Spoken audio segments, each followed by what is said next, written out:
Salvage, a story by user Rantarian. Chapter 52, Shades of Grey. Orators, Kelsey Heavy Cruiser, low orbit of Cimbrian. There had been such a delay in allowing the small vessel to return to the Orators that Jen had begun to worry that she might have overdone it with her requests. They hadn't been particularly onerous, or at least she hadn't thought so. The evidence of a destroyed pirate base was all they needed in order to show how valuable they could be to the Kelsey Alliance. At some point, they'd be able to find and rejoin the pirate group, but for now, Jen was happy to take money from both sides. Earth hadn't specified how she was to keep the war going, and taking all that money for doing absolutely nothing may do very little in the larger scheme of things, but it was the best she could manage right now. She also needed to fill Adrienne in on that particular requirement, but she hadn't been comfortable having that conversation anywhere around either Cortai. They were both too heavily invested in bringing the war to a swift and final end. Finally, however, they had been given their docking orders, and Big Bird had been there to meet with them personally on arrival. "Greetings once again, human warriors," he said respectfully. "We have provided what you have asked for, and by your leave we shall have your son and the defector shown to their quarters. The pair of you, however, must endure a brief meeting with myself." There wasn't any argument to be made on this one. If they wanted to get the Alliance to trust them, they'd have to feign trust in return, and if that trust turned out to be misplaced, well, both Cortai were ultimately expendable. Jen frowned inwardly at that thought. She wondered when she'd started thinking along those lines. Once upon a time, even a single loss would have aggrieved her, as Tricor's death recently had. But she didn't have the energy for that kind of thinking anymore. She might finally break if she allowed herself to grieve for anybody else, no matter how many comforting lines Adrienne could whisper into her ear. Big Bird, she'd have to remind herself to call him Fleetmaster Kaziz to his face, waddled along their route, just ahead of them. Again, Jen noticed there were guards. Nervous-looking guards, but they were outfitted with standard weaponry. Kaziz maintained the protection he was required to have without elevating it to a point where they could deal with human aggression.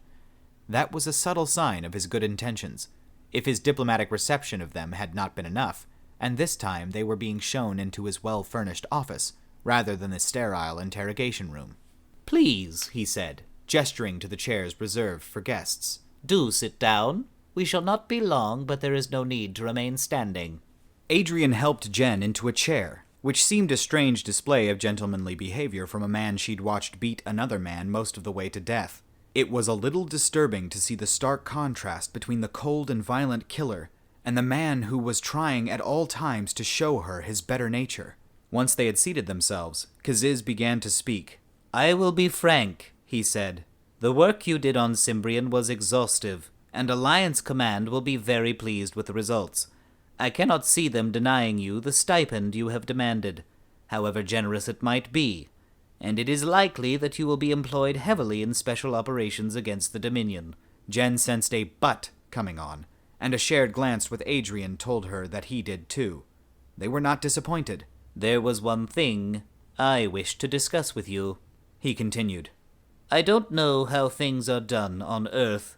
As a death world, I expect your actions to be the norm, but civilized beings do not slaughter their enemies to a man. If you wish to remain on my ship, I expect you to give your enemies the option of surrender, and to take prisoners where possible. We are not monsters who kill everything just because it isn't on our side, and despite the fact that the Dominion forces have standing orders to never give up and to never surrender, that doesn't mean they don't give up and surrender anyway. There are vast internment camps on several worlds built to contain such prisoners, all considered traitors by the Dominion, and all slowly coming to the realization that they were on the wrong side." That had been quite the monologue, and aside from the unexpected admonition over the slaughter of pirates, it had also contained some rather important facts. "Are you telling us that there are planets full of prisoners of war?" Adrienne asked. "How can you possibly afford to keep them?" Kaziz sighed. "There are some corporations who have taken them on as a private enterprise. The industries served by the prisoners are very profitable for them." "That's slavery!" Adrienne snarled with sudden anger, startling everyone in the room with the outburst. He retained the presence of mind to look sheepish when he realized what he had done. "Indentured servitude, in fact," Kaziz said once he had recovered his nerves. "They are paid for their work in food, shelter, and redeemable vouchers for luxuries." There wasn't much difference as far as Jen could tell. But she kept that to herself and put a gentle hand to Adrienne's arm until she felt the tension leave it. Slavery was a prickly subject to him, ever since he and the other salvage crew slaves had escaped their bonds. "I assure you that we will offer the choice where appropriate," Jen told the fleet master. "I hope that is acceptable to you." The fleet master considered this for a moment, and it seemed to be enough. "I can live with that." "Was that all you wanted to discuss?" she asked. "If so, I'm sure you can appreciate how exhausted we are." "One last thing," he said. "We've just diverted to engage with an unknown vessel we picked up on remote sensors. I would be grateful for your assistance if it comes to a boarding action." "Then you'll have it?" Jen replied, although truth be told she was well and truly over being dropped into combat situations. "Just so long as we get our rest first," Adrienne added, locking eyes so intently with her that she felt her cheeks begin to redden and her heart race. "Yes, we are," she agreed. "We are incredibly tired." Outer Cluster, Kelsey Alliance Space. When he had been offering to search for a suitable mining base, Zrypov had been far from entirely honest. But what Cheer didn't know wouldn't hurt him. Gowans had such a difficult temperament when it came to such issues of morality. They talked about right and wrong and every shade in between, while Chenash were unburdened by such notions and separated everything into things they wanted, did not want, or did not care about. Right now, Zrypov wanted the perfect asteroid base, and he did not care about the people already living there. People who had already fled as far as the barren systems of the outer cluster were not the type who would be missed. The inhabitants of such a place were an eclectic mix of races, but all shared the common problem of being unwanted and unwelcome everywhere else. It was usually criminal behavior, but the reasons varied to simply running away from someone or something, to having had the bad luck to be born in a shithole like this. The people here were the type who stayed prepared for trouble, however, which meant that a simple assault was out of the question. So Zrypov had instead dispersed his scouts on independent missions, so that he, like everyone else on this shithole asteroid, could arrive alone. "Most people don't arrive in a damn hunter ship," Dargan said as Zrypov had disembarked. He was a Gulker, a tall and spindly arthropod species that typically excelled at nothing. They bred quickly, however, and their kind was not uncommon amongst Kelsey Alliance starship boardings in spite of their frailty. Zrypov had never counted how many enemy soldiers he'd put down while serving the Dominion, but he knew that Gulker made up a significant part of their number. "Most people aren't me," Zrypov replied with a confident, croaking laugh. It was important for him to look useful, and anyone arriving in a hunter vessel and laughing about it couldn't help but look useful. He could already feel their eyes on him, trying to decide how he would fit. "The king will want to see you immediately," Dargan informed him as he scuttled after Zrypov. "Anyone with solid fighting experience joins the guard." That the shithole was not a democracy did not come as any kind of surprise to Zrypov. The whole place was a barrel of plur. And that meant the Zavol rose to the top. Their tyrant may be clever or he might not. But either way, he would be what Adrienne would have termed a total fucking asshole. "What is your king's name?" he asked of Dargan. "And his background?" "His name is Karl," Dargan replied. "He's a human." The fact wasn't as strange to Zrypov as Dargan seemed to think it would be, although it was some nasty luck. It might be harder to do what he needed to do when the time came, if a human was thrown into the mix, but that all depended on what the human could do. "A human what?" Zrypov asked, and chuckled when Dargan looked confused. "I have known some humans before." Dargan considered this. "He knows much of violence." Zrypov indicated his understanding. Naturally, the human would know much of violence, but he doubted that he would be as capable as Adrienne was. Any capable human wouldn't be found out here, lording it over a gang of life's losers. Dargan continued to lead Zrypov, taking him to a freestanding structure carved from the asteroid itself. It reminded him in many ways of the palace on Cimbrian, but without any of the beauty or fine workmanship. There could be no doubt that this was certainly the home of a king of thugs. The man that awaited them was no less the disappointment. The tyrant, King Karl, the utter disgrace to his own species, sat atop his throne of cut stone, gorging himself upon enough food to feed anyone else, save another human, for months. And unlike Adrienne, his body was no lean fighting machine, but was round and flabby and frequently soiled. He looked up from his dish, some sort of disgusting mixture of meat and other meat. and attempted to stare Zrypov down, ignoring Dargan altogether. "You're the one who arrived in the hunter ship, then?" "I am," Zrypov admitted. He refused to be intimidated by an oaf like this. "Until recently, I was part of a group who worked to seize such ships." That got a raised eyebrow. Doubt? Or maybe surprise, Zrypov recalled. "You better not be lying to me," King Karl said, standing up and letting his shirt rain scraps. "Human can sense lies, you know." No, they can't, Zrypov thought, and not this man especially. He was not fully aware of the extent of human abilities. But that particular one would not have escaped his notice. This man was posturing, lying to help ensure his rule went undisturbed. Zrypov discovered he wanted this man to die. No problem. "I did not know that," Zrypov played along. "But as that is the case, you will know that I'm telling the truth." That seemed to flummox the Oaf King. And in a way, Zrypov took it as a good sign that not all humans were like Adrienne or Jen, or even Dara. Some of them were like this man. Easily handled. "Then why have you come here?" the Oaf asked. "Why come to Karltopia?" Even Zrypov, who tried not to bother too much with things like the quality of names, with a name like Zrypov he was hardly in a position to judge, found himself cringing at the name. It was almost a mercy to put this place out of its misery. "I came here because the rest of my group died, and I had nowhere else to go," Zrypov lied. "Karltopia happened to be the closest place that doesn't give a crap whose side you fought on." "And whose side did you fight on?" the Oaf asked. Zrypov smiled. "My own." This seemed to please the Oaf, because he barked loudly in what Zrypov had come to recognize as a laugh. "Then you are welcome in Karltopia," the Oaf King said magnanimously, sweeping his hand out like he was being generous in offering Zrypov a place in this shithole of a colony. "Thank you, King Karl," Zrypov replied graciously. "May I also request a position amongst your guards? I am a soldier of some renown." "The captain of my guards shall be the judge of that," the Oaf said airily. "Dargan shall take you to him. Won't you, Dargan?" Dargan bowed, as best as a creature of his configuration was able to at least, and muttered something obedient. And with that, the Oaf King returned to his foul meal. Orators, Kelsey heavy cruiser, far reaches. The first thing that Jen did upon entering the room she was to share with Adrienne was to lock the door. The second thing was to ensure that the room was a Kortai-free zone. The third was to grab Adrienne by his shirt and tear the light fabric apart with her bare hands. "Alone at last?" she said, running her hands through his chest hair. She kissed him hotly, and he responded in kind. Her own shirt was gone within seconds, and his mouth caressing the nape of her neck, as her eyes rolled back in pleasure.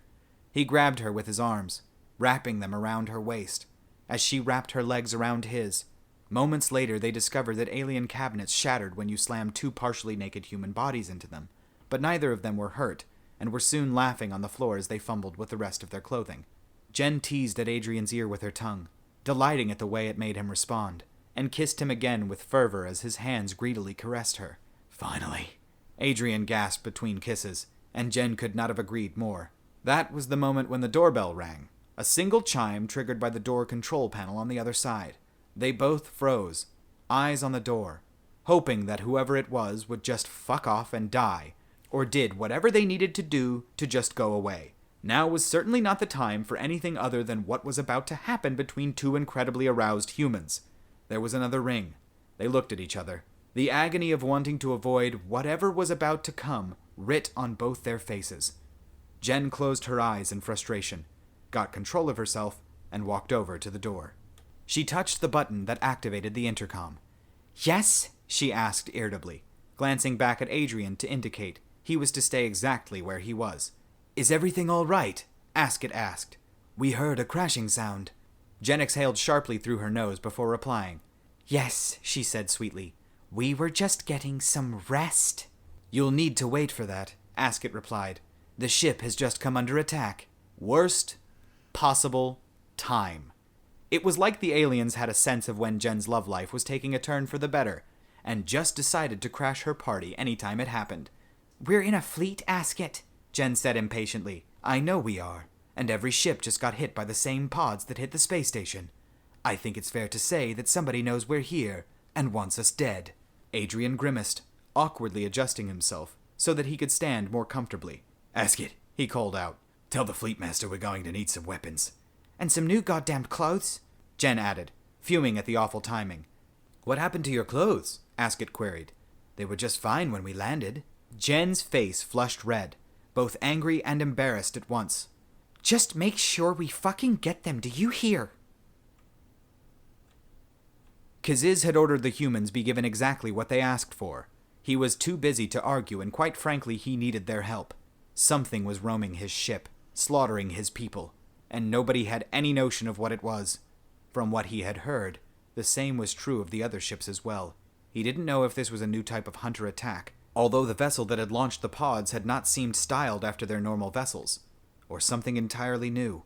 He had the disturbing feeling that this was something new, however, and that meant that he had no idea what he could do to fix it. All he was getting was reports of crewmen being found dead, and no reports of anyone actually seeing what was responsible, or why it was even happening in the first place. Zova, he asked, what do the internal scans show? I'm getting some good results from the biofeedback monitors, she replied, tapping through the information. When combined with the locators, we can pinpoint who is being killed where and determine the scale of the threat we're facing. That is hardly good news, Adjutant, he replied dryly. At least tell me what you've determined. Most likely this is a single hostile, or a group of hostiles, she said. It seems to be moving towards the control systems. It's trying to disable the ship? Kaziz asked in alarm. Get squads in place to defend it. I've already attempted that twice, she snapped back. Those squads are both dead now. And none of them could report? Kaziz asked, finding that extremely unlikely. Soldiers were trained to report the presence of an enemy they could not defeat, to give as many details of it that they possibly could before they were taken, so that those next sent against it could have a better chance. I received some screaming, Zova replied. I found it didn't help. Let me hear it, Kaziz instructed, and shortly found the sounds of men screaming for help to be unsettling instead of informative. One more thing, Zova said. The humans are now on the move. Then let us hope they can handle it, Kaziz said grimly, as they last reported that they were exceedingly fatigued. Kaziz could only pray that their bodies would hold out long enough to save them all. Okay, that one was done standing. I hope it doesn't sound bad. Readjust everything here. Oh, God. Put that down there. Stop. She also needed to fill Adrienne in on that particular. Alright, guys, so that one I did standing just because I was getting a little tired of sitting. My legs were hurting. But this one, I hope you enjoyed it, guys. Thank you so much for tuning in. I appreciate you. Like, comment, subscribe. Tell me what you didn't like. Tell me what you did like. I always appreciate you guys watching. And, yeah, it's great. It's fantastic stuff. So, yeah. Oh, a little bit of a cough there. Excuse me. Just got done editing. Gonna, put it up here in a bit. Probably be up about 4:30 Eastern Time on 7/14/2019. Thank y'all so much for joining me here this fine afternoon, and I hope y'all enjoy the sweet comfort of a delicious mimosa or other beverage at one of our fine locations, because I'm starting a place that does nothing but serve old-timey southern drinks like the mint julep, Pim's Cup. No, all sorts of fun stuff. Yeah. Thank you guys again. I will see you in the next one. And I had another thing. I think, yeah, I had a criticism for myself on this one. I think it sounded a little too sibilant as I was recording. When I was going back through and listening, it just sounded like all the S's were a little too loud and it was a little echoey. So I don't know what I can do to fix that. I gotta get like a bunch of soundproofing, I guess. You can get those boards, right? Those ones that all the YouTubers have on their walls. I can try to get those. But all right. Anyway, guys, I think I've gone a little long on this one, so I will talk to you all later, and you have a great one, and I will see you in the next one. Bye.